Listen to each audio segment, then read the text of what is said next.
Excuse me. Hello. जी बोलिए। I Ragini, I am new recruit. It is first day. Jain sir. Jain sir. Sir new joining. Hello sir. मैंने आपको शायद पहले भी कहीं देखा है। मुझे? नहीं, शायद मेरा इल्यूजन होगा, क्योंकि आपका चेहरा मेरे एक पुराने केस की डेड विक्टिम से मिलता है। उसका नाम रागिनी था। रागिनी? सर मेरा भी नाम रागिनी है। सर अगर आप बुरा ना माने तो मैं एक बात पूछूं? ऐसा क्या था इस केस में कि आपको आपके डेड विक्टिम की याद आ गई? ऐसा क्या हुआ था इस केस में? कौन थी ये रागिनी? मेरा नाम रागिनी है, सिर्फ रागिनी। सुन रहे हो ना तुम? सुन रहे हो ना? इस रस्सी की धागों की तरह मेरी जिंदगी भी उलझी हुई है।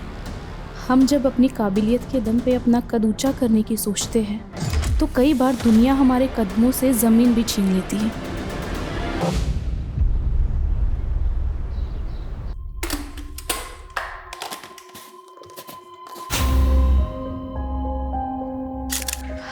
माँ, मैंने खाना बना दिया है। आप पापा को शाम की दवाई याद से दे दीजिएगा, वरना ये तो भूल ही जाएंगे। और आप पापा प्लीज ये बीड़ी मत पीजिएगा, वरना फिर से आपके फेफड़ों में पानी भर जाएगा। जानता हूं, मेरी बीमारी के चलते तुम्हारा खर्चा बढ़ता जा रहा है। मैं भी तो बेटी की कमाई खा खा कर घुटता जा रहा हूं। इसी हताशा में न जाने कब बीड़ी मुंह में लग जाती है। ये कैसी बातें सोचते रहते हैं आप पापा?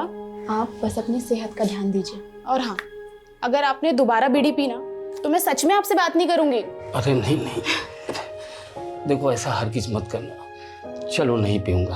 अरे पगली, मैं भी तो चाहता हूँ कि तंदुरुस्त हो जाऊं और कोई नई नौकरी ढूंढूं।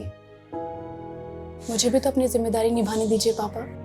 आपने भी तो जिंदगी भर मजदूरी करके हमें पढ़ाया लिखाया, वरना हमारे समुदाय के लोग अपने बच्चों को स्कूल तक नहीं जाने देते। तभी तो पूरी बिरादरी को तुझ पर गर्व है। झोपड़ी में रहने की किस्मत थी हमारी। आज तुम्हारी वजह से इतने अच्छे घर में रह रहे हम लोग। माँ, अभी तो घर की हालत और सुधारनी है। ऊपर एक और फ्लोर बनाकर घर को ऊंचा करना है। अरे बेटा, अब और कितना ऊंचा उठेंगे? पापा, बात मकान ऊंचा करने की नहीं है, बात हमारे स्वाभिमान की है। अब तक हम सर झुकाकर जीते आए हैं। अब जब सर उठाने का मौका मिला है तो तबीयत से उठाएंगे।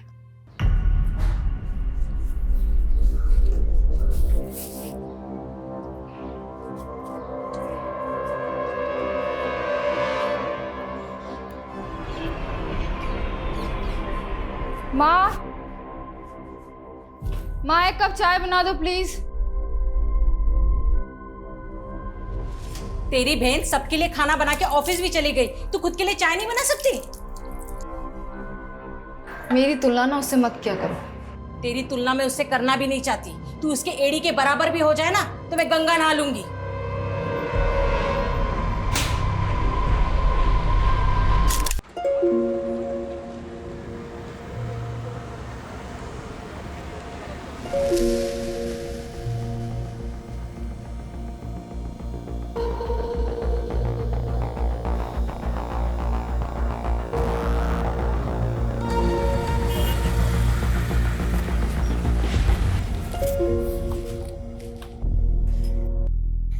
मुझे तो लगा आज तुम बस मिस कर दोगी।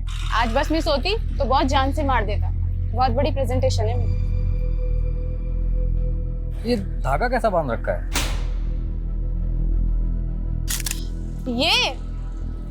ये तो बस ऐसे ही।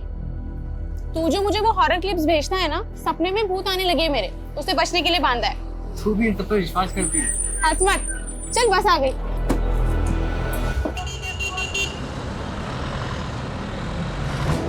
वैसे तुम्हारे सपने में जो भूत आते हैं वो दिखते कैसे? पागल तू भी। छोड़िए सर। अच्छा सुन, जो मैं ऑफिस में प्रेजेंटेशन दिखाने वाली हूँ तू उसे एक बार सुन और अपना फीडबैक दे। ए, बदतमीज! ऐसे कैसे हाथ लगाया तूने मेरे को? टच कैसे किया तूने? अरे गलती से हो गया ना टच। तूने कल भी यही किया था, मैंने इग्नोर किया। अरे भाई साहब मत बोल कुछ भी। चल रहा है छेड़खानी करता है। भैया इसने कल भी यही किया था। अरे तू रुक ना। भाई चल, इसने कल भी कुछ यही भी बोल किया रही है था। यार। छेड़खानी करेगा तू बस में। कुछ नहीं किया है। मैडम कल से बस में नहीं आने दूंगा। कल भी इसने यही किया था। जाने दो रागिनी, उस पर फोकस मत करो, अपनी प्रेजेंटेशन पे ध्यान दो। मैं सिर्फ एक ही टिप देना चाहता हूँ तुम, इंग्लिश उतनी ही बोलना जितनी संभाल पाओ, वरना तुम्हारे टैलेंट में कोई कमी नहीं। मेरी इंग्लिश भी पहले मेरे सपनों की तरह टूटी फूटी सी थी। इंग्लिश फिर भी आ गई, लेकिन सपने रिपेयर होना बाकी थे। और जब आपने अपने पिता को दिहाड़ी मजदूरों की लाइन में सबसे पीछे खड़ा देखा हो, तो खुद को सबसे आगे खड़ा पाके भी आखिरी पंक्ति की वो दुश्वारियां आपका पीछा नहीं छोड़ती है। लेकिन कहते हैं किस्मत भले ही मात खा सकती है, पर काबिलियत वो कभी मात नहीं खाती। हाय। भाई ये भूत तो बड़े लकी साबित हुए यार तुम्हारे लिए। तुम्हारे सपने में आए और इंक्रीमेंट हो गया। इंक्रीमेंट? तुम्हारी सैलरी 25% बढ़ाने का अप्रूवल मिला है। आजकल बॉस कुछ ज्यादा ही मेहरबान है रागिनी पे। हाँ लेकिन रागिनी डिजर्व भी तो करती है। डिजर्व तो मैं भी करती थी, लेकिन मैंने बॉस को खुश करने से मना कर दिया, तो उसको अब रागिनी मिल गई है। मतलब क्या है तुम्हारा? जानते नहीं हो क्या अपने बॉस को? आजकल रागिनी के साथ सो रहा है।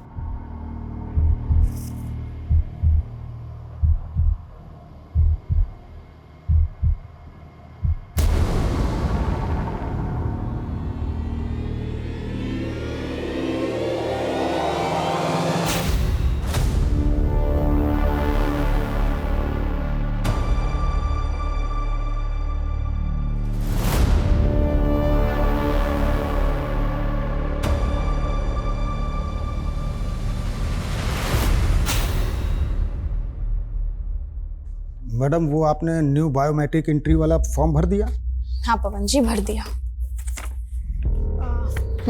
ये लीजिए।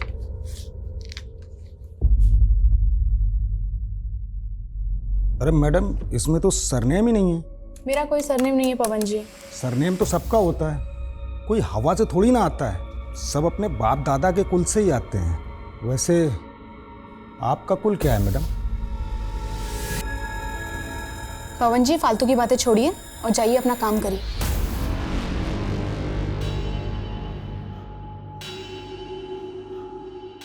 लाइए मैडम अपना फॉर्म दीजिए। पवन जी आप ठहरे कुलवान व्यक्ति, क्यों ऐसे लोगों से उलझते हैं जो अपनी जात छुपाते हैं? मतलब ये कि रागिनी ठहरी आपसे नीचे वाली, और देखिए आपके बॉस बन के बैठी है। कभी सोचा नहीं था कि ऐसे नीच लोगों की आवाभगत करनी पड़ेगी। रागिनी तूने मुझसे अनजाने में जूठा उठवाई है ना, अब देख मैं तुझे जूठा खिलाता भी हूँ, जूठा पिलाता भी। हाँ सॉरी भैया, थोड़ा लेट हो जाएगा, लेकिन मेरे आने से पहले आप ढोल वालों को मत भेजना। आखिर मेरे भतीजे का पुण्य पूजन है, आज तो जम के नाचना है। ओके भैया, बस पहुंच रहा हूँ। अरे अंकल थोड़ा स्पीड बढ़ाओ ना। अरे बेटा इस रोड पर स्पीड लिमिट 50 किलोमीटर प्रति घंटा है। थोड़े रूल्स तोड़ भी दोगे तो क्या हो जाएगा? मुझे भी लेट हो रहा है। रूल होता है, क्यों बेचारे पे दबाव डाल रहे हो? रहने दो भाई साहब, टैक्सी चलाते चलाते रोज रोज नई सवारियां, नए नए नखरे, अब तो इनको झेलने की आदत सी पड़ गई है। कब से चला रहे हो टैक्सी? बहुत सालों से चला रहा हूँ भाई साहब, 18-20 घंटे डेली चलाता हूँ। अंकल बुढ़ापा आ रहा है, इतना काम करोगे ना तो उम्र के पहले ऊपर चले जाओगे। अब काम नहीं करूंगा तो अपने घर वालों की जरूरतें पूरी कैसे करूंगा? और रही बात ऊपर जाने की, तो एक दिन सबको ही जाना है।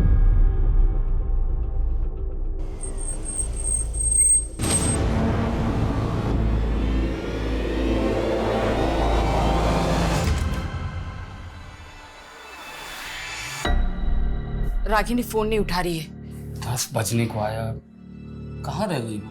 अरे उसके दफ्तर में फोन करो ना। दफ्तर का नंबर तो गीतांजलि के पास है।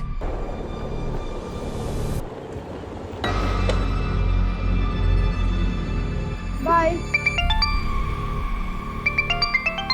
हेलो, रागिनी तुम्हारे साथ है? मेरे साथ क्यों होगी हो? वो दफ्तर से अभी तक घर नहीं आई, एक बार उसके दफ्तर में फोन करके पूछना। ठीक है।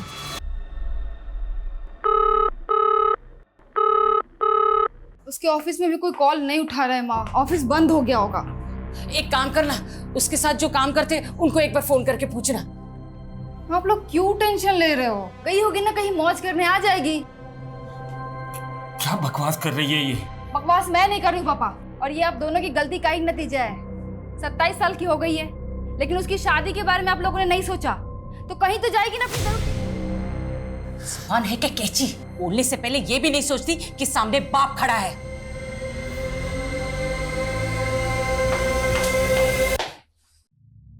ये तो पहले ही हाथ से निकल चुकी है, अब छोटी की सोच।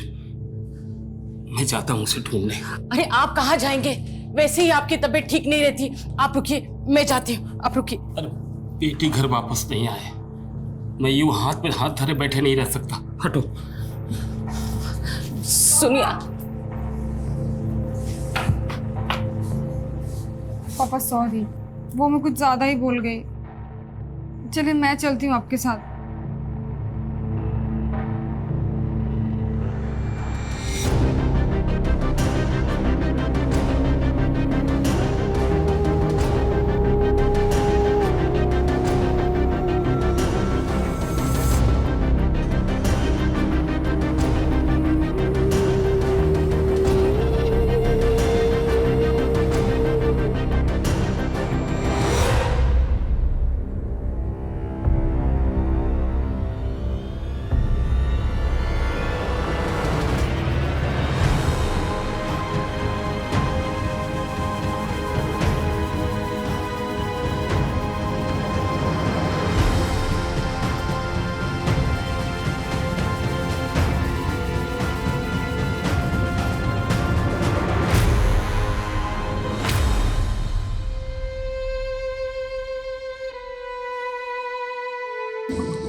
सर, ये आत्महत्या लगती है।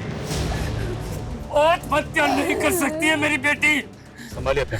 कल रात हमने इन्हें सब कुछ बताया था, इन्होंने कुछ नहीं किया। और इनकी लापरवाही का नतीजा है सर कि मेरी बहन की हालत हुई है। आप लोग पीछे हटिए, आप लोग पीछे हटिए। मिर्दास रोड से एक चौंका देने वाली खबर सामने आई है। एक रात पहले हुई गुमशुदा लड़की का शव आज सुबह मिर्दास रोड पे एक पेड़ से लटका पाया गया। सूत्रों के मुताबिक पीड़ित के परिवार ने एक रात पहले ही युवती की गुमशुदगी की रिपोर्ट थाने में दर्ज कराई थी।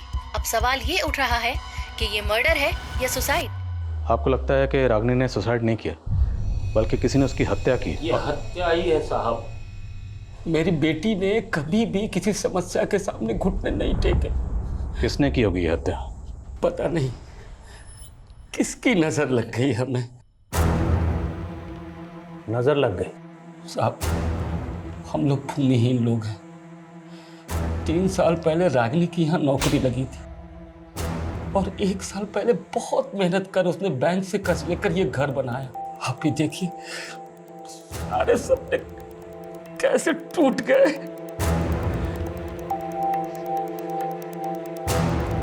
रागिनी घर से ऑफिस कैसे आती जाती थी? सरगुन पेट से कोई भी सीधी बस नहीं है उसके ऑफिस आवा नगर के लिए, इसलिए वो सवारी के टेम्पो से नंदी चौक तक जाती थी और वहां से उसके ऑफिस के लिए सीधी बस मिल जाती थी। रागिनी आभा नगर अपने ऑफिस से बस लेकर पहले नंदी चौक आती थी, फिर यहाँ से शेयरिंग ट्रांसपोर्ट लेके अपने घर सरगुन पेट। लेकिन हमें रागिनी की लाश मिली मिर्दासपुर सरगुन पेट से 5 किलोमीटर आगे यहाँ से कट जाता है, और हमें रागिनी की लाश यहाँ 1 किलोमीटर अंदर मिली। और सर, इस पूरे रूट पे कहीं भी सीसीटीवी नहीं है। शर्मा, जब सीसीटीवी नहीं थे तब भी केसेस सॉल्व होते थे। इस पूरे रूट को स्कैन करो और ये भी पता करो कि रागिनी अपने ऑफिस से कितने बजे निकली थी। रागिनी मिर्दासपुर क्यों गई? वो वहाँ खुद अपनी मर्जी से गई या कोई उसे ज़बरदस्ती लेकर गया? ये सुसाइड है या अबैटमेंट टू सुसाइड या फिर मर्डर?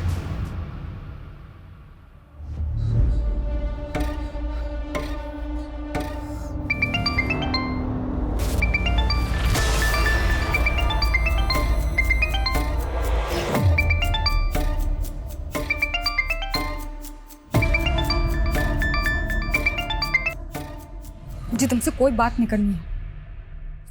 फोन कट मत करना। तुम्हें पता है ना मैंने रागिनी के लिए तुम्हें फोन किया। क्यों? उसकी किस्मत तो तुम ही लिख रहे थे ना, तो मुझसे क्या पूछ रहे हो? किस्मत तो मैं तुम्हारी भी लिखना चाहता। मेरी किस्मत तुम बहुत पहले ही खराब कर चुके हो। तुम ही हो ना पनौती हम दोनों बहनों के बीच में। मेरी जिंदगी तो बर्बाद कर दी, और क्या पता रागिनी को भी अपने प्यार के चक्कर में फंसा लिया हो। बकवास बंद करो गीतांजलि। बकवास आदमी तो तुम हो। अगर मेरा बस चलता ना तो तुम्हें मार के लटका देती मैं, समझे तुम?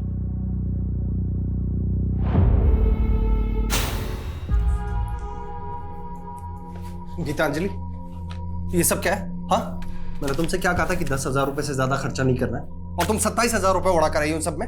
10,000 में आजकल कहाँ कुछ मिलता है योगेंद्र? जितनी चादर हो ना उतने पैर पसारने चाहिए गीतांजलि। ये इतने महंगे ब्रांड्स के कपड़े खरीदने की क्या जरूरत थी? हाँ, एक तो महंगे के महंगे और ऊपर से ऐसे फटे हुए ऐसे भद्दे कपड़े। तो तुम्हें साड़ी पहनने वाली बीवी चाहिए, ये शादी से पहले बताना चाहिए था ना।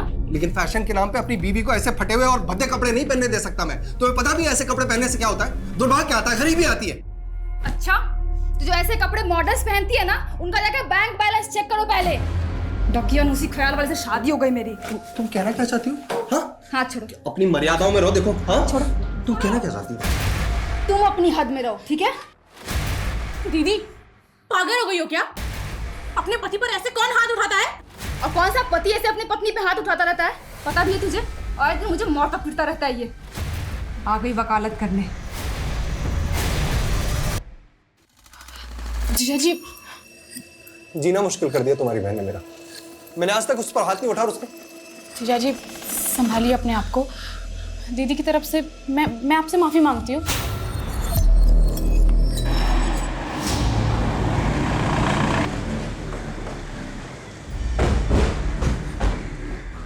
सर, मैं मान ही नहीं सकता कि रागिनी सुसाइड कर सकती है। मैं उसे तब से जानता हूँ जब उसने 3 साल पहले यहाँ ज्वाइन किया था। लोग उसका मजाक भी बनाते तो वो कभी गिव अप नहीं करती थी सर। लोग उसका मजाक बनाते थे? ये अभी की बात नहीं है, वो 3 साल पुरानी बात है सर, जब उसने एज एन इंटर्न ज्वाइन किया था यहाँ पर। Excuse me ma'am, I prepare this report. I prepare नहीं, I have prepared this report होता है। वो पहले विजिता मैम की असिस्टेंट थी, लेकिन रागिनी ने अपनी लगन से ऐसा काम किया, 6 महीने पहले ही विजिता मैम क्या, हम सबकी बॉस बन गई। कल ही रागिनी का इंक्रीमेंट हुआ था सर। वो बहुत खुश थी। ऐसा हो ही नहीं सकता कि वो सुसाइड कर ले। क्या कोई ऐसा है जो उसकी तरक्की से जलता था? नो आइडिया सर, लेकिन लगता था वो अपनी पर्सनल लाइफ में थोड़ी डिस्टर्ब थी। तुम उसकी पर्सनल लाइफ के बारे में क्या जानती हो? नॉट मच सर, लेकिन इस बारे में आपको अरविंद काफ़ी कुछ बता सकता है। वो मैडम, रागिनी मैडम और अरविंद सर दोनों साथ में एक ही बस में आते थे और एक ही बस में जाते थे। कुछ शाम भी वो दोनों लोग एक ही साथ वापस गए थे। बस कौन सी थी? बस का नंबर बोलिए। मैडम बस का नंबर तो नहीं मालूम, लेकिन बस रोज शाम को 5 बजे ऑफिस के सामने से निकलती थी।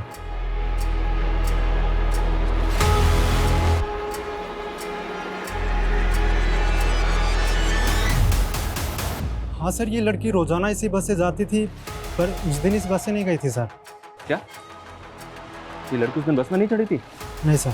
अच्छा, इसके ऑफिस का एक दोस्त भी इसके साथ जाता था बस में? सर, एक लड़का जाता तो था, पर उस दिन तो वो लड़का भी बस में नहीं चढ़ा था।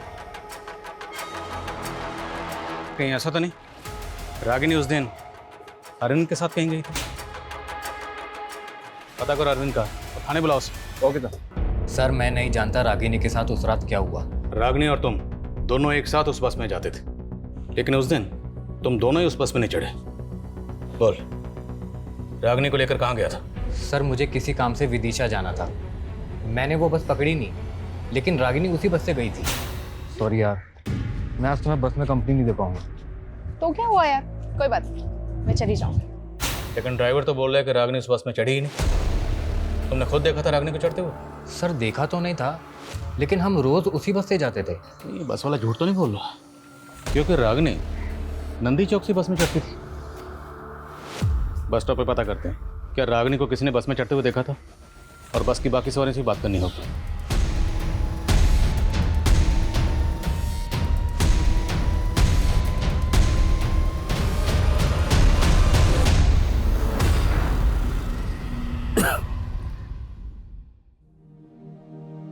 गिन चुन के 4 ही तो लोग हैं हम लोग, और ऊंचा मकान बनाने की क्या जरूरत है? बाबा, अब तक हम सर झुका के जीते आए हैं, लेकिन अब जब सर उठाने का मौका मिला है तो तबीयत से उठाएंगे।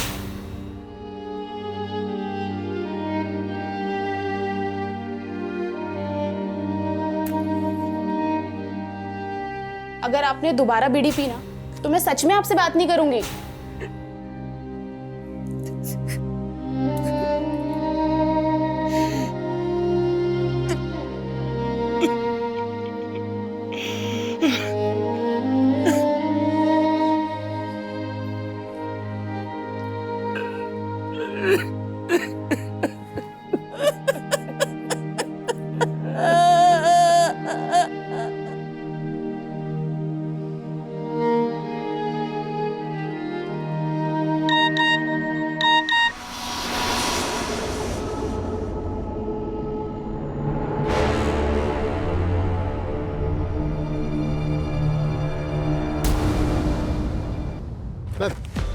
नंदी चौक पे बस स्टैंड के पास रिक्शा वाला मुझे मिला। इसने रागिनी को उस शाम को यहाँ पे देखा था, लेकिन इसका कहना है कि उस शाम रागिनी बस से नहीं बल्कि किसी के साथ बाइक से आई थी। क्या देखा था आपने? उस दिन शाम को बाइक से देखा था और एक लड़की के साथ। वो हेलमेट पहना हुआ था। ये लड़का था? ये तो खुद उनके साथ आता था बस से। वो कोई और था। गाड़ी का नंबर? नंबर मुझे नहीं पता, लेकिन लाल कलर का बाइक था। क्या टाइम हो रहा होगा उस वक्त? करीबन 6 या 7 बज रहा था। मैम यहाँ आसपास कोई सीसीटीवी भी नहीं है। अरे कुछ तो होगा, आगे पीछे आसपास कहीं ना कहीं चेक करो। अब आगे एक पेट्रोल पंप है ना जी, वहाँ जाके चेक करो। हो सकता है उनके सीसीटीवी से पता चले कि रागिनी किस बाइक से आई थी।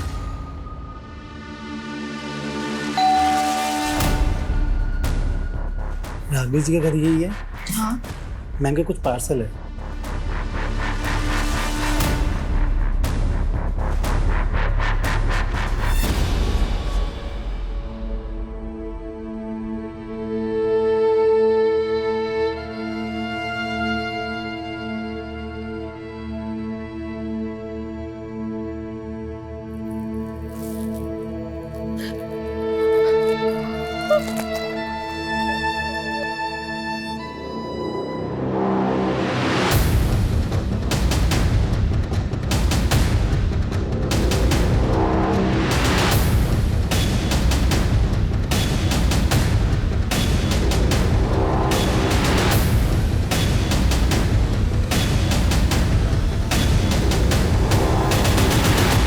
बाइक का तो कुछ पता नहीं चला सर, लेकिन उस शाम को रागिनी नंदी चौक के पेट्रोल पंप के एक सीसीटीवी फुटेज में कैप्चर हुई थी।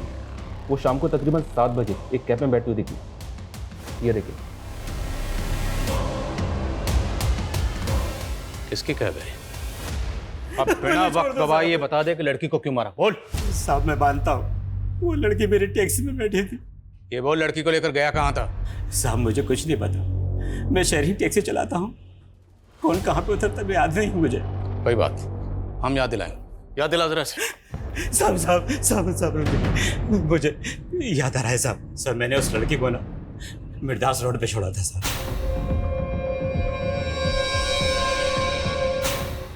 कितने बजे होंगे तब? सर उस वक्त 8 बजे होंगे। उस रात गाड़ी में और कितनी सवारियां थी? सर उस लड़की के अलावा 3 सवारियां और थी। कौन थी वो 3 सवारी? सर मैं पहचानते नहीं उनको। शहरी टैक्सी चलाता हूँ ना, अलग अलग जगह से चढ़ी थी। वो सवारियां उतरी कहाँ थी ये तो याद होगा? साहब वो पहली सवारी तो कीर्ति नगर उतरी थी और दूसरी वृंदापुर और तीसरी मालवीपुर उतरी थी सर। वो लड़की रागिनी हर रोज नंदी चौक से अपने घर सरगुनपेट जाने के लिए शेयरिंग ट्रांसपोर्ट लेती थी, तो वो मिर्दास रोड क्यों जाएगी? अब वो मुझे नहीं पता साहब। कोई बात नहीं, हम पता लगा लेंगे। इसकी टैक्सी का फोरेंसिक करवा। सर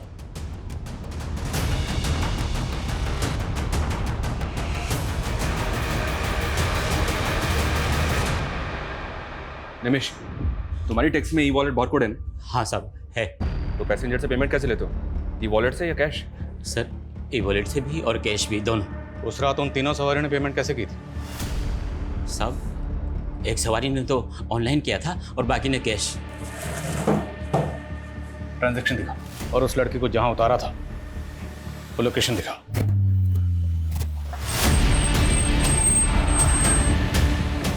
चलो उतरो।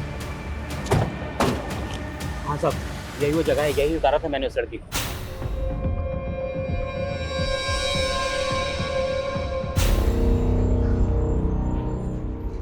वो जगह यहाँ से 1 किलोमीटर दूर है, जहाँ पर रागिनी की लाश लटकी हुई है।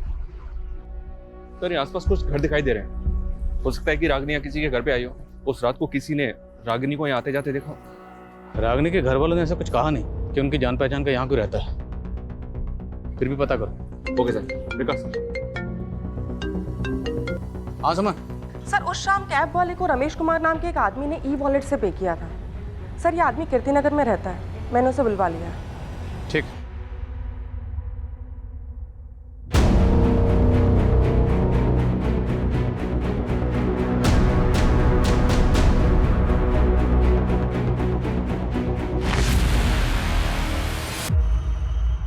हाँ सर, कल ये कैब में थी, पिछली सीट पे बैठी हुई थी। तुमने इस लड़की के साथ कहाँ तक ट्रैवल किया था? शायद मिर्दास रोड। इस लड़की, तुम्हारे और टैक्सी ड्राइवर के अलावा टैक्सी में और कितने लोग थे? सर 2 जन और थे। एक अंकल थे, बहुत बुजुर्ग, बार बार खांस रहे थे, और सर एक लड़का था, यंग। कौन थे वो दोनों, जानते हो? नहीं सर, मैं नहीं जानता। वो दोनों एक दूसरे को जानते हैं? सर ऐसा देख के तो नहीं लगा, पर वो लड़का बहुत जल्दी में था सर। उसे किसी फंक्शन में जाने के लिए बोल रहा था वो। आखिर मेरे भतीजे का पुण्य पूजन है, आज तो जम के नाचना है। कैब ड्राइवर ने बताया कि वो जो लड़का मालवीपुर में उतरा था, उसे वहाँ किसी कुआं पूजन में जाना था। मालवीपुर में जितने भी बैंक्वेट हॉल, पार्टी हॉल हैं, सब जगह पता करो कि वो कुआं पूजन फंक्शन कहाँ था। शर्मा, किसी भी तरह से उस लड़के को ढूंढो, क्योंकि हो सकता है उस लड़के से हमें पता चले कि उस रात रागिनी के साथ क्या हुआ था। सर, मिर्दासपुर में भी इंक्वायरी चालू है, लेकिन अभी तक कोई भी ऐसा विटनेस नहीं मिला है जिसने रागिनी को उस रात वहाँ किसी के साथ देखा हो।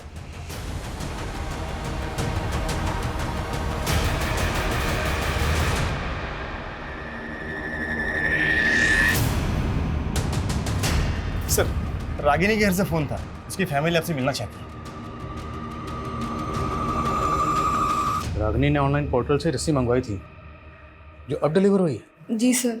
सर, कुछ समझ में नहीं आ रहा है कि उसने ये रस्सी क्यों मंगवाई। और सर, पिछले 2 महीने में 3 बार वो ये रस्सी ऑर्डर कर चुकी है। तो ये रस्सी जिस अकाउंट से ऑर्डर की गई थी वो गीतांजलि 123। गीतांजलि? सर, मेरा ही अकाउंट है, हम दोनों एक ही अकाउंट यूज करते थे।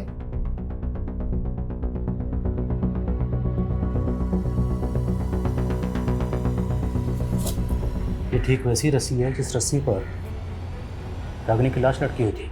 हाँ सर, इसीलिए लगा कि आपको बता देना चाहिए। पर आप तो कह रहे थे कि रागिनी सुसाइड नहीं कर सकती, जबकि आपकी बेटी कह रही है कि रागिनी पिछले 2 महीने से ऐसी रस्सी मंगवा रही थी। तो क्या रागिनी 2 महीने से सुसाइड के बारे में सोच रही थी? सर, अब तो मुझे फैमिली वालों पे ही डाउट हो रहा है। कहीं ऐसा तो नहीं कि उन्हें पता हो रागिनी ने किस वजह से सुसाइड किया है और वो हमें गोल गोल घुमा रहे हैं। अगर घर वाले वाकई कुछ छुपा रहे हैं तो फिर इस केस की कहानी कुछ और है। क्या ऐसा हो सकता है सर कि रागिनी के घर वाले पिछले 2 महीने से रागिनी को मारने की प्लानिंग कर रहे थे? ऑनलाइन रस्सी मंगाना उनकी प्लानिंग का हिस्सा हो? सर, रस्सी उसकी बड़ी बहन के अकाउंट से मंगाई गई है। ऐसा हो सकता है कि घर पे उसका मर्डर किया गया और लाश ले जाकर बाहर लटका दी ताकि वो लोग ना फंसे। और सर, हमें मर्डर और सुसाइड में उलझा रहे हैं। उस घर का पूरा खर्चा सिर्फ और सिर्फ रागिनी के पैसे से चलता था। अब सवाल ये है कि वो सोने के अंडे देने वाली मुर्गी को क्यों मारेंगे? शायद ऑनर किलिंग वाला एंगल हो सकता है कि रागिनी को कोई ऐसा लड़का पसंद आ गया हो जिसे उसके घर वाले ना पसंद करते। देखो, अरविंद रागिनी के काफ़ी क्लोज था, पर वो ये नहीं मान रहा कि उसका रागिनी के साथ अफेयर भी था। तो क्या ये मुमकिन है कि रागिनी किसी और लड़के को मिलने के लिए मिर्दासपुर गई? लेकिन सर, मिर्दासपुर में कुछ नहीं मिल रहा है।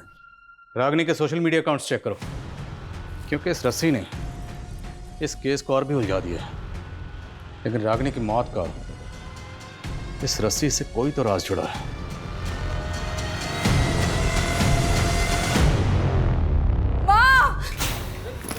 गीतांजलि, गीतांजलि, दामाद जी, आप दोनों यहाँ मतलब पापा जी, वो गीतांजलि को शायद कोई गलतफहमी हो गई है। आपसे कुछ मुझे कोई गलतफहमी नहीं हुई है। पापा, इसके साथ चक्कर चल रहा है। ये क्या बकवास कर रही हो दीदी? हाँ, मैंने तुम दोनों की लड़ाई में जीजाजी का साथ दिया, इसलिए कुछ भी बोलोगी? तुम ना ज्यादा भोली बनने की कोशिश बिल्कुल भी मत करो मेरे सामने। सुनो सुनो सुनो, अगर तुम मेरे साथ नहीं रहना चाहती ना तो मुझे कोई तकलीफ नहीं है। तुम अपनी बहन को जलील मत करो यार। तो लेके जाओ अपने साथ। तू अपनी हद पार मत करो दीदी, तुम हद पार करे तू और हद में रहूं मैं? हाँ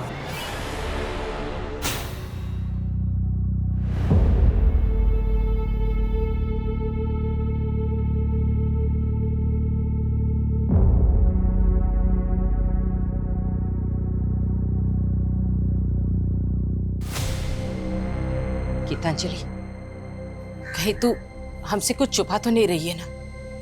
रागिनी हमेशा तेरे और दामाद जी के झगड़ों के बीच में पीसती रही, कहीं इस बार भी? इस तो मैं रही थी माँ उन दोनों के बीच में। और अगर आपको अपनी इज्जत की परवाह नहीं है ना तो जाके पुलिस को बता दीजिए कि उसका चक्कर चल रहा था मेरे पति के साथ। मैं भी यही चाहती हूँ कि पुलिस उसको उठा के लेके जाए, उसको भी कूटे।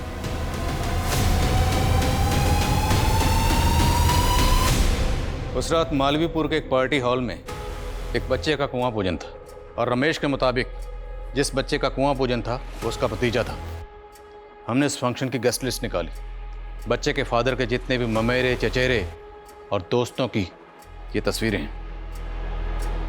जो लड़का तेरी टैक्सी में बैठा था, क्या इन तस्वीरों में से कोई है?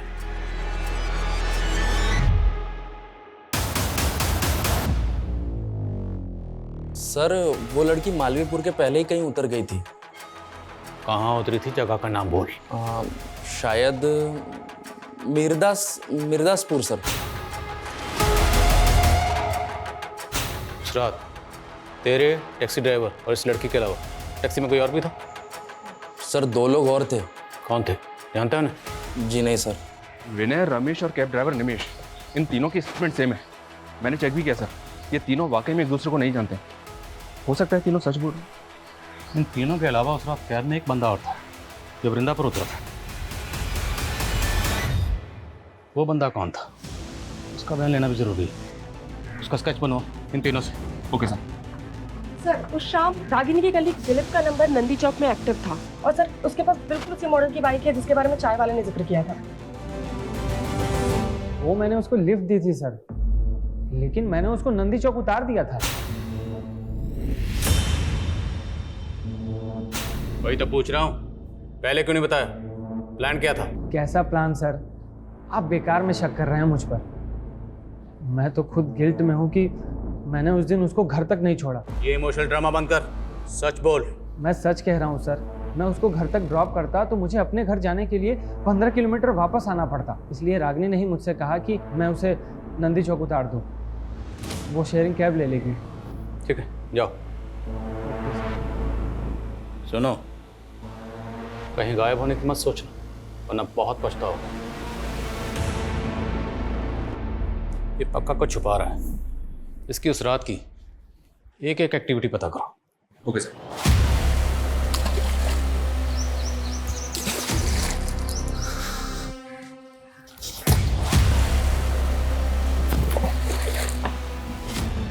सर, रागिनी की डिटेल पोस्टमार्टम रिपोर्ट। उसकी मौत फांसी लगने से ही हुई है और मौत से पहले उसके साथ गैंगरेप भी किया गया। गैंगरेप?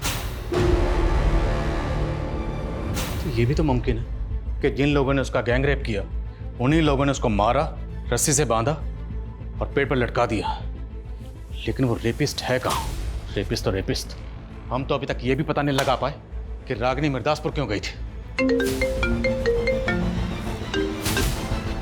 आसमान सर, वृंदापुर में उस चौथे आदमी का स्केच आइडेंटिफाई हुआ है। मंजुल नाम है सर उसका। लाओ से। हाँ सर, वो लड़की थी उस कैब में और मिर्दासपुर उतरी थी। उस लड़की का गैंगरेप हुआ था और फिर मर्डर। अगर कुछ भी जानते हो तो बता दो। सर, मेरे बच्ची जैसी है वो। मैं खुद हैरान था कि इतनी रात को वो उतरी क्यों।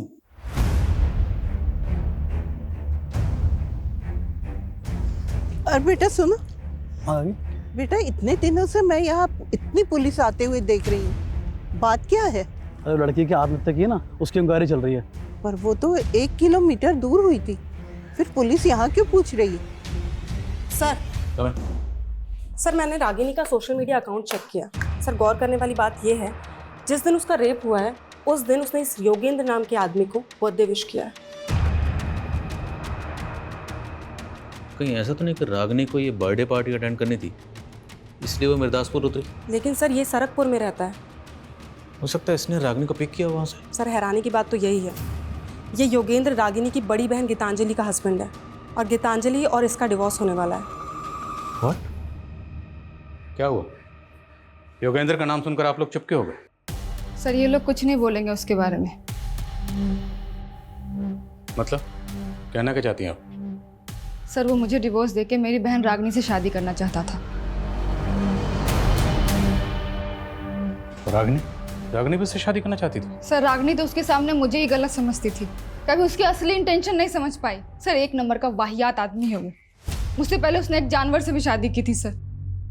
जानवर? दिमाग खिसका हुआ है सर उसका। कहता है कि उसकी कुंडली में ना 2-2 शादियों का योग है। पहले उस जानवर से शादी की, फिर मुझसे, और मेरे बाद अब मेरी बहन को फुसला रहा था। सर मैं कुंडली में विश्वास करता हूँ और सच में सर मेरी कुंडली में 2 शादियों का योग लिखा हुआ था। तेरा राहु केतु सब बिगाड़ दूंगा, समझा? बोल, किस किस के साथ मिलकर रागनी का गैंग रेप किया? सर कैसी बातें कर रहे हैं सर आप? मैं ऐसे चरित्र का आदमी नहीं हूँ सर। और रागनी तो खुद जानती थी अपनी बहन के बारे में। अब रागनी तो रही नहीं और तेरी कथा सुनने में हमें कोई दिलचस्पी नहीं, समझे? टाइम वेस्ट मत कर, बोल। सर मैं सच कह रहा हूँ सर, मैंने ऐसा कुछ भी नहीं किया सर। और सर उल्टा मुझे तो ऐसा महसूस होता है कि गीतांजलि ने अपनी छोटी बहन को कत्ल करवा दिया सर। अच्छा, तो अपनी सगी बहन को क्यों मरवाएगी? सर 15 लाख रुपए मांग रही थी मुझसे एलुमनी के लिए और रागनी मेरे साथ खड़ी थी। वो अपनी बहन के खिलाफ कोर्ट में गवाही देने वाली थी और सर मुझे यकीन गीतांजलि ने अपनी बहन को पैसों की वजह से मरवाया।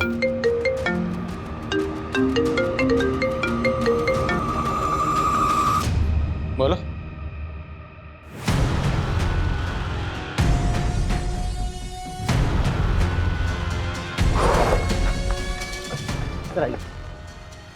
सर ये लीजिए, उस रात के बारे में आपको कुछ बताना चाहती हूँ। अरे साहब, मैं रोज यहाँ इतनी पुलिस आते हुए देखती हूँ, लेकिन मुझसे पूछा ही नहीं किसी ने कि क्या बात है, तो मैं पहले ही बता देती ना।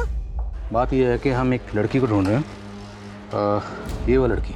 क्या आपने? अरे साहब, मैं यहाँ रोज रात को कुत्तों को बिस्किट खिलाने आती हूँ। आपने 15 तारीख को इस लड़की को यहाँ देखा? देखा तो नहीं साहब, पर एक लड़की की चीखों की आवाज सुनी थी, वो उस तरफ से आ रही थी। तो जिधर से आवाजें आ रही थी आपने वहां जाके देखा? ना बाबा ना, वहाँ इतना अंधेरा है, मैं तो डर गई। तो आपने इस लड़की को नहीं देखा? नहीं देखा साहब, खाली आवाज सुनी थी। लेकिन इन्होंने जिस डायरेक्शन से लड़की की चीखने की आवाज सुनी थी, टैक्सी ड्राइवर ने रागनी को उधर ही उतारा था। सर ये भी तो हो सकता है कि उसे अकेला देखकर किसी ने किडनैप कर लिया हो, फिर रेप करके मार दिया हो। मुमकिन है। इस एरिया के जितने भी उठाई गिरे शराबी जुआरी हैं, सबको लाइन अप करो। Okay sir. हाँ शर्मा। सर दिलीप उस रात को घर नहीं गया था, बल्कि वो उसी रात को संतूरी लॉज में था। ये लॉज तो क्राइम सीन से महज 3-4 किलोमीटर दूर है। और एक बात सर, दिलीप के साथ रागनी की बड़ी बहन गीतांजलि भी थी। बुलाओ दोनों को। तुम दोनों 9:30 बजे तक लॉज में थे, तो 10 बजे रागनी का मर्डर हुआ। क्या प्लानिंग चल रही थी? एक्चुअली सर हमारा अफेयर चल रहा था, इसलिए हम आपको सच नहीं बता पाए। तू 2 बार पहले भी झूठ बोल चुका है, अब अगर झूठ बोला ना तो उल्टा लटकाऊंगा, समझे? बोलो। सर मैं अपनी बहन का मर्डर क्यों करवाऊंगी सर? सिर्फ हम ही नहीं, तेरा पति भी तुझे तेरी बहन का कातिल मानता है। सर झूठ बोल रहा है वो। और सर रागिनी का चक्कर उसके बॉस के साथ भी तो चल रहा था ना, वो भी तो करवा सकता है ना ये। बॉस? क्या बकवास कर रहे हो इंस्पेक्टर?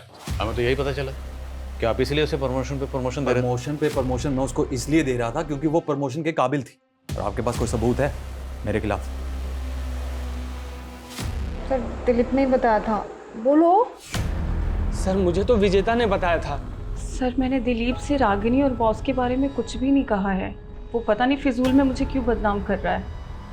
सर अभी तक हमारे पास इन सस्पेक्ट्स में से किसी के भी खिलाफ कोई स्ट्रॉन्ग प्रूफ नहीं। शर्मा, अभी तो सस्पेक्ट सामने आने शुरू हुए, इन सब की एक एक डिटेल पता करो।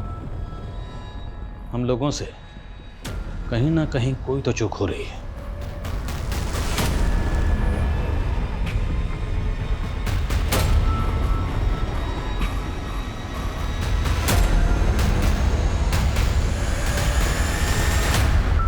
रागिनी, तुम्हारी कुंडली देखकर तो ऐसा लगता है कि तुम कोई ना कोई बड़ा मिरेकल करने वाली हो। लेकिन एक दोष है और वही तुम्हारी समस्याओं का कारण है। कैसा दोष? बड़ा भारी दोष है। सर, हमने इन तीनों की बारीक से बारीक डिटेल निकाली है। निमेश के बारे में कुछ बातें पता चली है। कैसी बात है? ये वर्कहॉलिक है सर, 3-3 शिफ्ट में टैक्सी चलाता था, लेकिन उस रात के बाद से ना तो इसने टैक्सी चलाई है और ना ही अपने मोहल्ले के बाहर निकला है। डरा हुआ है क्या? पता नहीं सर। और ये रमेश, ये भी ऑफिस नहीं गया था और ना ही विनय कॉलेज। ये तीनों के तीनों एक ही बयान दे रहे हैं। अब ये सच बोल रहे हैं या झूठ, ये पता लगाने का वक्त आ गया। साहब मैंने कुछ नहीं किया, मेरी तबीयत खराब थी साहब। दिमाग खराब मत कर, तेरी टांगे तोड़ दूंगा, समझे? रमेश, मंजुल और विनय सब बोल चुके हैं, अब तू बोल।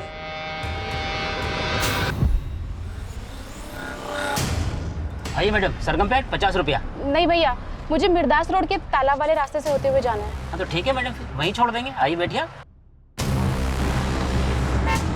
वो लड़की पीछे सीट पर बैठी थी और साथ में 3 लोग जो बैठे थे उस लड़की के साथ बदतमीजी कर रहे थे। मैं तो लड़की को बचाना चाहता था, इसलिए मैं उस लड़की को मिर्दास रोड पे उतार रहा था। उन लोगों ने मुझे जान से मारने की धमकी दी। फिर जो वो बोलते रहे मैं करता रहा।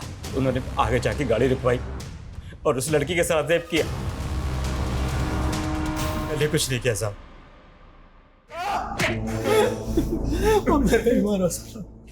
उन तीनों जानवरों ने उस मासूम को गिद्ध की तरह नोचा।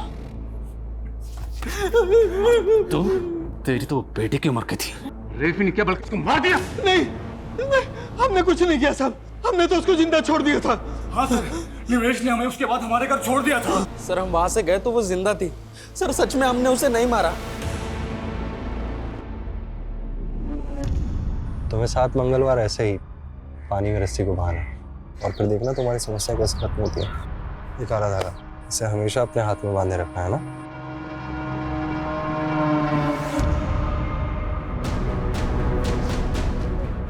बोल, सबसे आखिर में तूने मंजुल को 11 बजे वृंदापुर छोड़ा था, उसके बाद तेरी टैक्सी खाली थी, लेकिन फिर भी तू घर नहीं गया। घर गया सुबह, कहाँ था रात भर? बोल बोल, वरना रेप और मर्डर के चार्जेस लगाऊंगा तुझ पर। नहीं साहब, नहीं साहब, मैंने पहले रेप नहीं किया, पर वो लड़की मेरे दिमाग में बार बार घूम रही थी। मैंने पहले उन तीनों को घर छोड़ा, फिर मैं वहां गया था साहब।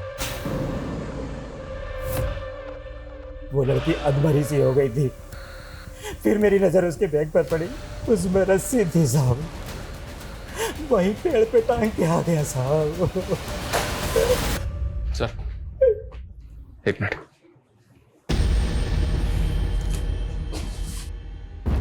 सर, इस क्राइम का मोटिव कुछ और ही है। मैं उसे सबक सिखाना चाहता था। मुझे पता था वो रोज इस शेयरिंग टैक्सी से आना जाना करती है, इसीलिए मैंने प्लान बनाया। मैं और विनय अलग अलग जगह से चढ़े, लेकिन हम जब गाड़ी में चढ़े वो बैठी भी नहीं थी। लेकिन उसने जब मुझे देखा, पड़ोसी है, सोचा होगा सेफ रहेगी, इसलिए गाड़ी में बैठ गई। मैंने छेड़खानी शुरू कर दी। मैंने सामने बैठे वाले रमेश का मिजाज भी पढ़ लिया था। ये क्या बदतमीजी है ये? भैया भैया गाड़ी रोको। ड्राइवर ने जैसे ही उसे उतारा, हमने उसे दबोच लिया। क्या बिगाड़ा था उसने?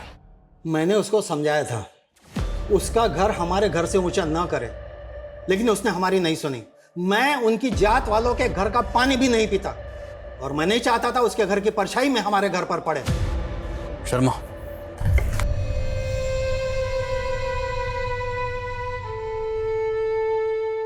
सर मैंने सुना है कि छोटे गांव कस्बों में लोग भेदभाव के चलते हुए बड़े बड़े गुनाह करते हैं, लेकिन रागिनी के साथ जो हुआ बहुत ही दर्दनाक था।